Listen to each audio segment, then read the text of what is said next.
Hi friends, welcome to Indu's kitchen. இன்னைக்கு நம்மளோட கிச்சனில் ரொம்ப சிம்பிளான ரொம்பவே டேஸ்டான ப்ரெஷர் குக்கரில் பர்ஃபெக்டாக பன்னீர் பிரியாணி எப்படி செய்கிறதுன்னு பார்க்கலாம். குக்கரில் 2 டேபிள் ஸ்பூன் எண்ணெய், 2 டேபிள் ஸ்பூன் நெய் சூடு பண்ணிவிட்டு ஒரு பிரியாணி இலை, 2 சின்ன சைஸ் பட்டை, 2 கிராம்பு, 2 ஏலக்காய், கொஞ்சமாக மராத்தி மூக்கு சேர்த்துக்கலாம். கல்பாசியும் சேர்த்துக்கோங்க. இது கூட 1/2 டீஸ்பூன் சோம்பு சேர்த்து தாளிச்சதுக்கு அப்புறமா 2 பெரிய வெங்காயம் நீளமாக கட் பண்ணி சேர்த்துட்டு ஒரு 2 நிமிஷம் நல்லா வதக்கிக்கலாம். வெங்காயம் இந்த அளவு நல்லா வதங்கினதுக்கு அப்புறமா இது கூட 1 டீஸ்பூன் அளவு இஞ்சி பூண்டு பேஸ்ட் சேர்த்துக்கோங்க. இஞ்சி பூண்டோட பச்சை வாசனை போகிற வரைக்கும் நல்லா வதக்கி விட்டுக்கலாம். இப்போ இது கூட 2 மீடியம் சைஸ் தக்காளியை சின்னதாக கட் பண்ணி வச்சுருக்கேன். கூடவே 2 பச்சை மிளகாயும் சேர்த்துக்கலாம். இப்போ இந்த பிரியாணிக்கு தேவையான அளவு உப்பு, 1 டேபிள் ஸ்பூன் கல்லுப்பு சேர்த்து இந்த தக்காளி நல்லா மசிஞ்சு வர வரைக்கும் வதக்கி விட்டுக்கோங்க.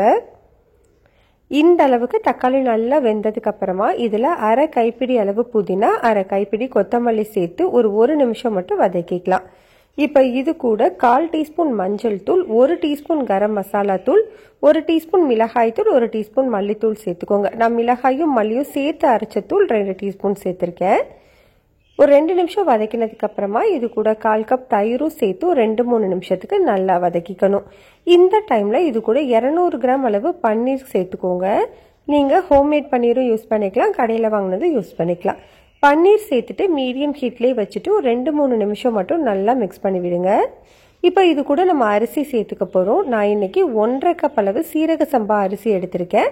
நல்லா கழுவிட்டு 15 நிமிஷம் ஊற வச்சுருக்கேன். மெஷரிங் கப்பில் 1/2 கப் அளவு சீரக சம்பா அரிசி எடுத்திருக்கேன்.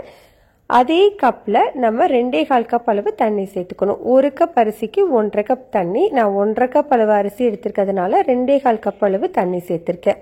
ஜென்டிலாக மிக்ஸ் பண்ணிவிட்டு ப்ரெஷர் குக்கரை மூடி மீடியம் ஹீட்டில் 2 விசில் வச்சு எடுத்துக்கலாம். 2 விசிலுக்கு அப்புறமா ப்ரெஷர் ரிலீஸ் ஆனதுக்கப்புறம் ஓப்பன் பண்ணி வச்சுருக்கேன். அவ்வளோதான், நம்மளுக்கு சூப்பரான டேஸ்ட்டில் பன்னீர் பிரியாணி ரெடி ஆயிடுச்சு பாருங்கள். நல்லா உதிரியாக சாப்பிட்றதுக்கு அவ்வளோ சூப்பராக இருக்கும். கட்டாயம் இதை நீங்கள் ட்ரை பண்ணி பாருங்கள். ரெசிபி பிடிச்சிருந்தால் லைக், ஷேர், சப்ஸ்கிரைப் பண்ணிக்கோங்க.